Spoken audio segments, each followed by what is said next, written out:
Hey guys, welcome back to the Food Lab. We're here making yet another epic sandwich since we got such a massive response from the photo and recipe that we posted this past week. We've had an amazing turnout of fans and subscribers and people just wanting to see us do more. So we have a little game day special here for you. It's my twist on a chicken Italiano. We're going to bread some chicken cutlets. We're going to use broccoli rabe. We're going to use long hot peppers. I'm going to show you how to make some beautiful basil and pine nut pesto, traditional. And we're going to do it on a few different kinds of bread. And the presentation is going to be awesome, but it'll be a really simple game day type meal. We're going to do some baked root vegetable chips as well. So that should be a lot of fun. Anyway, I'll see you in the kitchen. So I'm going to show you how to make some pesto. This is a very traditional pesto as far as I'm concerned. I didn't invent it, so I'm not going to be the authority on it, but this is a delicious pesto you can use on sandwiches, pastas, all kinds of wonderful applications for this guy.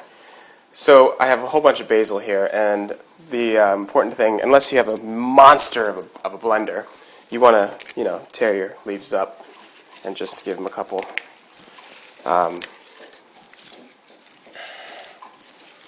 throw them in the blender here. Just go to town on this plant, really. You're going to annihilate it. Agricide.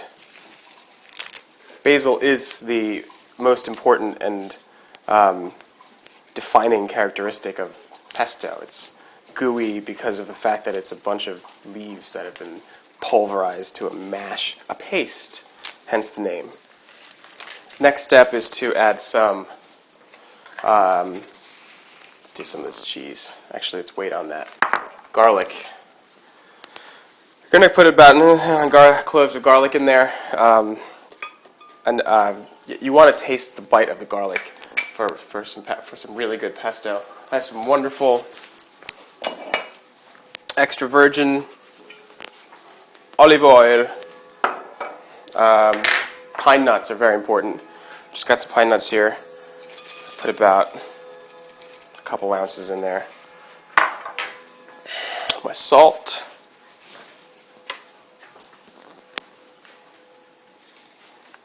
A little bit of salt. Pepper, this ungodly, obnoxious pepper grinder. Which I get nice and close to the microphone here. Just messing with you, Johnny. Alright, so a lemon. I'm going to slice off a corner of the lemon here and give this pesto some acidity and some liveliness and some liquid to counteract the viscosity of the oil and the cheese and all that. So put it on your lowest setting just to get it going.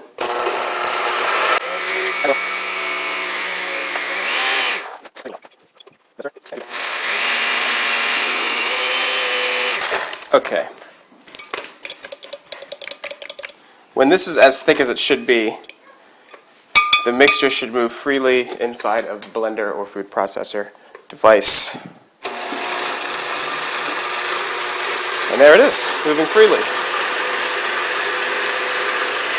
Okay, all that's left is to taste.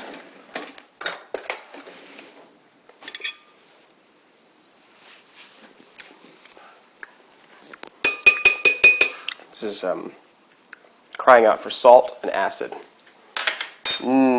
Lots of yummy garlic in there. Oh, that's really good. Okay, I forgot to tell you about this. This cheese mixture is a heavenly equal parts mixture of, let's say, it's Pecorino Romano, Parmigiano-Reggiano, and some Asiago. I've grated it, it's pretty fine, and that's going to go in to this as well. I'm using about 3 to 4 ounces. Nice and cheesy. Needs a little help. Don't ever do this with the blender on. It could be disastrous. I know people who have lost fingers. Not personally. Okay. So that should be your consistency. Especially if you're like me and you're going to use it on a sandwich. You probably want it a little bit thicker if you're going for like a pasta sauce. And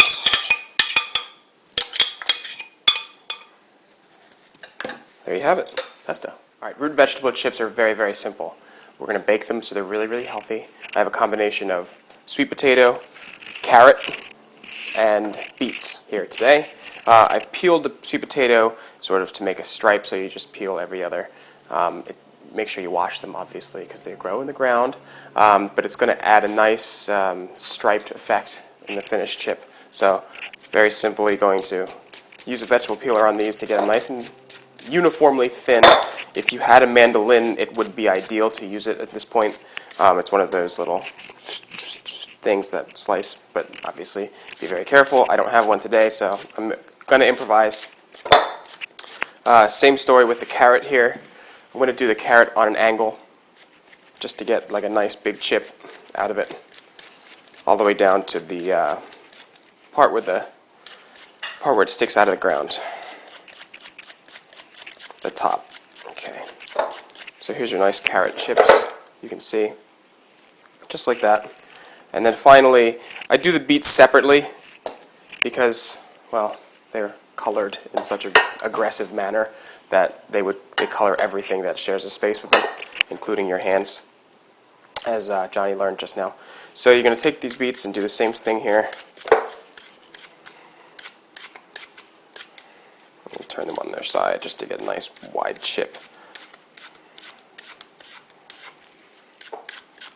Get what you can out of these vegetables, and then the next step is to oil them generously. Plenty of salt. Root vegetables take a lot of salt. This is fresh ground pepper. I have some coriander for some smokiness, some cumin, and dried oregano as well. Okay, so this, I'm just going to give a little toss here.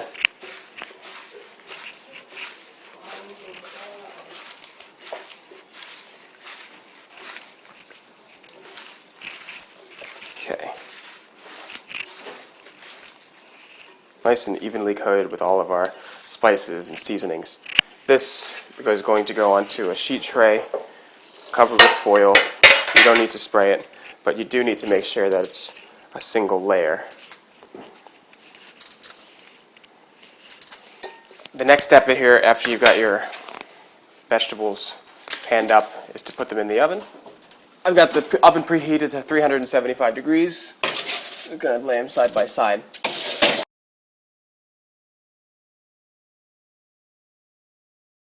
So I'm laying my prosciutto out flat. I've got some really beautiful Prosciutto di Parma from the store. I had the guy cut it pretty thin. You want to, cut it thin enough for like an antipasto platter, but a little bit thicker because you want to be able to feel the crunch when you get to that point in the sandwich. I'm just going to lay them flat, like I said, on a foiled sheet tray, and then I'm going to put them in the oven. I have the oven preheated to 300 degrees.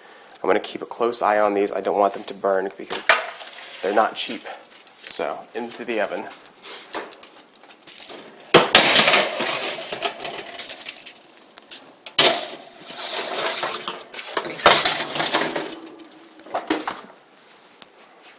So I'm going to leave them in there for the next 5 to 10 minutes, but I'm going to watch them very closely. So most people would use chicken breast for this sort of thing, but I'm going to show you the 3-step dredging process with boneless, skinless chicken thigh cutlets. So what's going to happen here is I've got about a dozen of the thigh cutlets that have been deboned. The skin has been removed, and they've been filleted. You see that to have no bone in them. And I'm basically I seasoned them here. I seasoned every single step. So the idea here is the chicken is wet and the flour is dry, so the flour will stick to the chicken. It's a no-brainer. So I have one wet hand and one hand just to handle the dry ingredients. So once I get the wet chicken dry with flour, it then goes into the egg mixture, which is 4 eggs, a splash of water, salt, and pepper. Again, season every step. Wet hand goes in to work this egg mixture into the chicken. Now the chicken's wet. And what happens next is it goes into the breadcrumbs, which are seasoned, again, salt and pepper. I have some dried oregano, some basil, just, your favorite seasonings into this Italian breadcrumb mixture. So now that it's covered in breadcrumbs, any bit that's shiny, you just want to throw some breadcrumbs on it and get it covered. Okay, this goes here. Let's do it one more time. Seasoned cutlet into the flour. Use your dry hand, flip it over.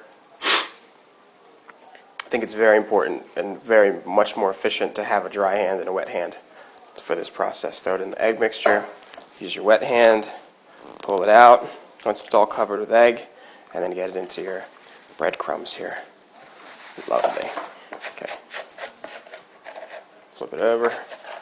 Get it nice and covered. Get it all in the nooks and crannies too. You see, with this thigh meat, it's not like chicken breast where you can see all the meat. There's actually little corners you gotta pay attention to.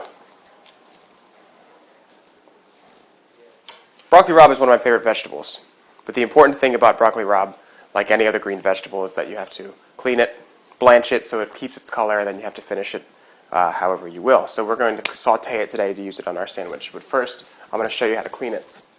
When you're buying broccoli rabe, it's important to remember that you're not going to use like a third of it.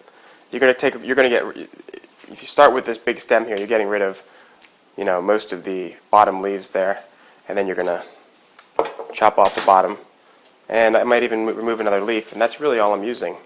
And then I'm going to put it here in this big bath of salt water. It's going to help it clean it.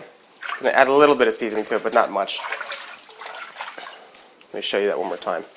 You're going to be hesitant when you're first starting out doing this to remove so much of that leafiness, but it's really not necessary. About 1.5 inches off the bottom, and then that goes into the salt bath.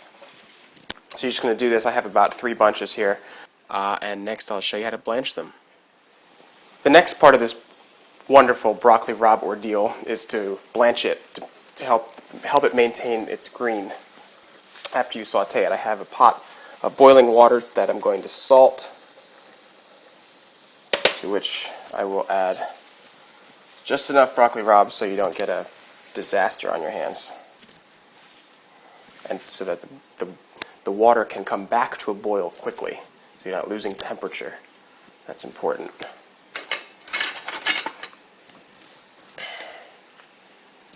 Now this boiling is only going to happen for a very short amount of time, maybe 45 to 60 seconds. And then you're going to have a ice bath prepared, cold ice water, and then your broccoli rabe, which has been blanched, is now going to be shocked. So it should look like this. Okay, it looks like it's almost like ready, just beginning to cook. I'm going to throw it in here carefully.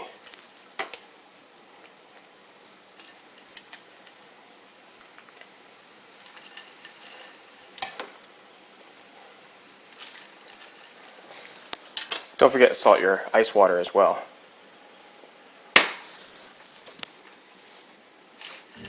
Somewhere beyond the sea, somewhere waiting for me, my lover stands on golden sand. Oh hey, I'm just slicing my garlic here with my trusty razor blade. Anyway, you want this garlic as thin as you could possibly slice it. You don't have to use a razor blade, but it's a good thing to use because it gets it as thin as you want it. You can actually see through it. So I'm doing this for my broccoli rabe, which is over here. Got my pan, got some oil going. I put my garlic into the oil here.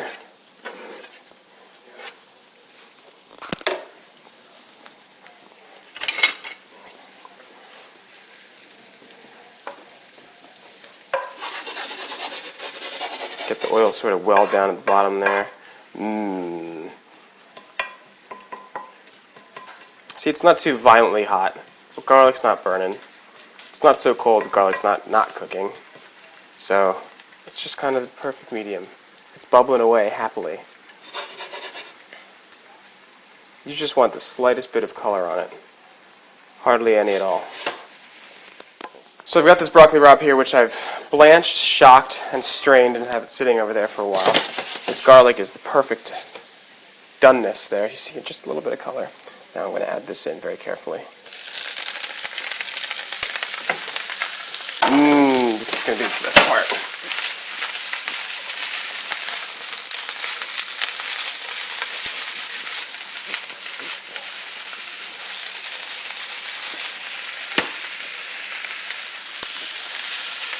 Needs a little bit more oil.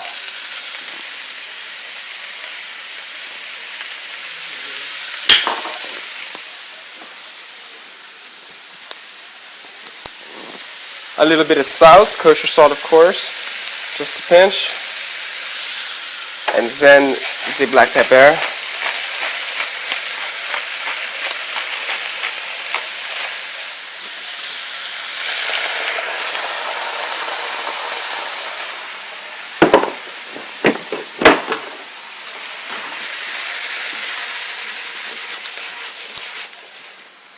Alright, let this cook down. Okay. Alright, the next step is to sear your chicken. I've got my broccoli rabe going, that's going to go for a little bit longer. You want enough oil to cover the bottom of a very large saute pan, as you can see.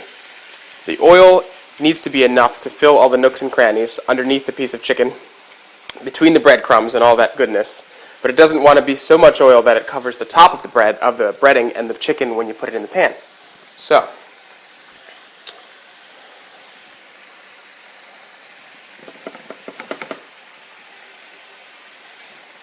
a little bit hotter. See how it's bubbling around there? Around the chicken? That's about where it should be. Could be a little hotter. That's alright. You don't want to crowd the pan because then you'll lose heat. And you want to cook your chicken through in this single step. So you're going to cook it halfway on one side. When it's brown and fully cooked on half, you're going to flip it over and it's going to do the same thing on the other side. So my broccoli rabe here.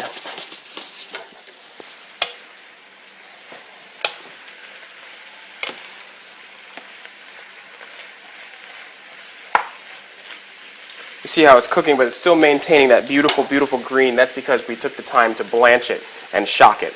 And, you know, blanching it and shocking it in salt water really helps to remove a lot of the bitterness, so you have a lot more of a balanced flavor with the broccoli rabe. This is perfectly done. So I'm going to kill the heat, and then this is just going to get a quick coarse chop with a knife so that it goes on the sandwich more easily. Alright, so on one side your chicken is going to be beautiful and golden brown. There's that beautiful golden brown. So you want to flip it over. I don't think this one is ready, so we'll let that one go for just a little bit. You can even tell by the way you pick it up, and if it curves, you know, it's not as cooked, but if it's stiff, then it's more cooked. You need something to put these in after it's all said and done. And that would be, the perfect thing for that would be a sheet tray here, lined with paper towels. Okay.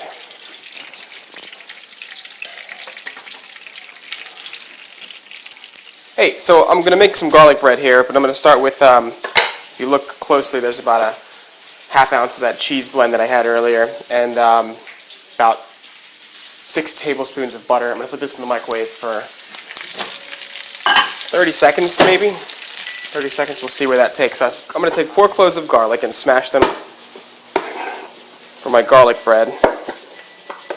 That's just my butter and cheese mixture going crazy over there. Alright, so this smashed garlic I'm going to smash even more finely once again.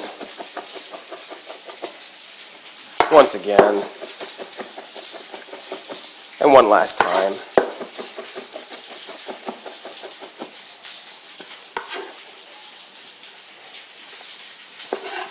Okay. Woo! Alright.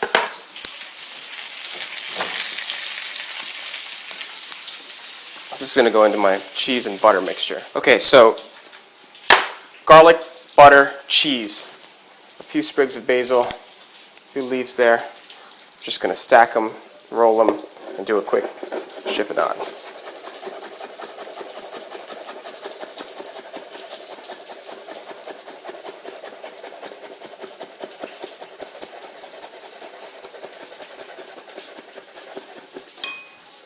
Now, I'm going to put salt and pepper into this mixture as well.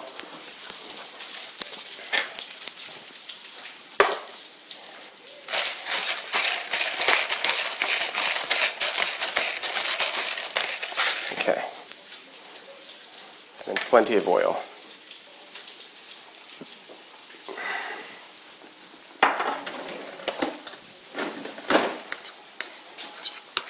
Hey guys, so the last thing here is a little buffalo mozzarella. It's really expensive, but I figured since I'm making such an epic sandwich, I might as well use the best possible ingredients. So, very simply, I have some already sliced here.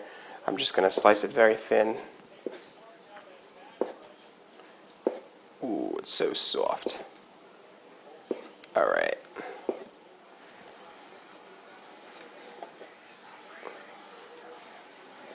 Okay, so since I'm using the best mozzarella here, I'll use some truffle-infused olive oil.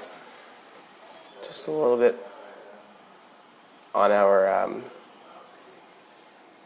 mozzarella. A little bit there, a little bit there. Okay. A little salt and pepper. Truffles. A little salt. A little pepper.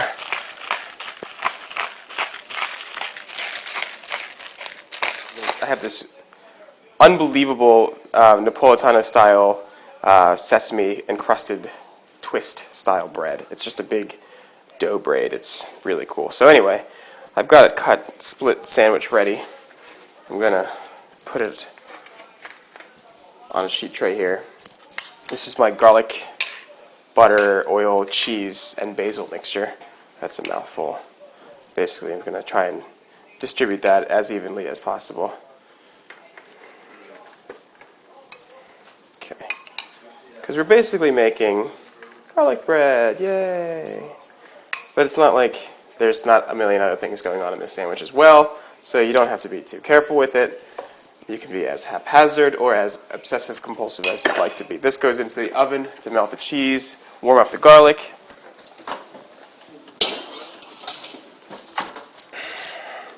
So I've got the oven at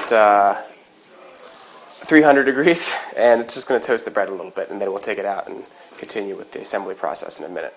All right, the final step is assembly. After you've made your garlic bread with the cheese and olive oil and butter mixture, you're going to take that beautiful pesto and distribute it evenly on your beautifully, perfectly toasted bread, hopefully. So once that pesto is evenly distributed, you will cover it with your chicken. I'm actually going to slice this a little bit.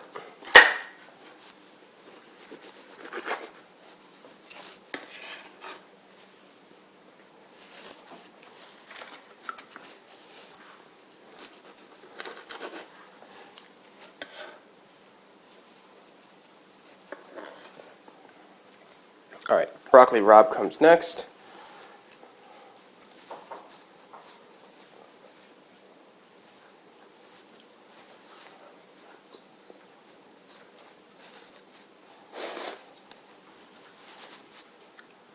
Roasted peppers.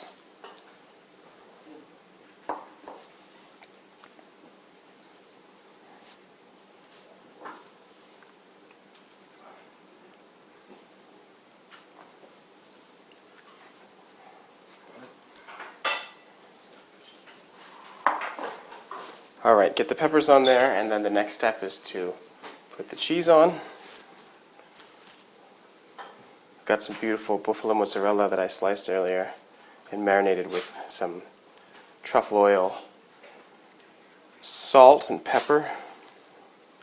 The dog's hungry. Okay, this step is crucial. Crispy prosciutto. We put it in the oven. We let it sort of render out. The fat's gone. It's just crispy. It's like a little prosciutto chip. Nutty, full of life and flavor. It's delicious. Okay. Finally, the top. And there you have it.